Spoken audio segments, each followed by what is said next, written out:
Le numérique est aujourd'hui omniprésent. De la santé au droit, de l'agriculture à l'industrie, de l'administration à l'enseignement, il n'existe que peu de produits ou services qui soient aujourd'hui pensés sans qu'une application, un objet connecté ou une communauté de pratiques n'y apporte sa valeur ajoutée. Le numérique transforme le monde de la formation. De nouvelles disciplines font leur apparition ou se renforcent. Les méthodes d'enseignement changent.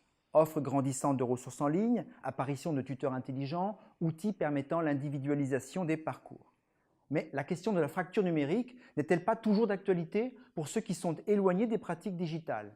Face à l'étudiant augmenté, le professeur va-t-il devenir un simple coach? Plus largement, avec l'arrivée de nouveaux acteurs et la concurrence accrue des établissements, c'est tout l'écosystème de la formation qui est impacté. L'école de demain ne sera-t-elle pas sous le contrôle de Google, d'Amazon ou d'Alibaba? Le numérique impacte aussi la recherche, toutes disciplines confondues. Il change les pratiques de publication de nos chercheurs et ingénieurs avec une ambition de partage des données scientifiques et une amplification des interactions entre chercheurs et citoyens. Il ouvre aussi de nouveaux champs d'exploration. L'acquisition, l'intégration de métadonnées et l'intelligence artificielle permettent d'appréhender des systèmes de plus en plus complexes, de révolutionner les sciences prédictives autant que l'interface homme-machine.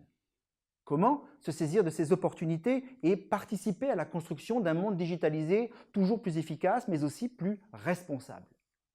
Le numérique transforme aussi nos méthodes de travail. Il exige de nouvelles compétences. Savoir collaborer à distance, savoir co-créer, partager, analyser et trier de l'information.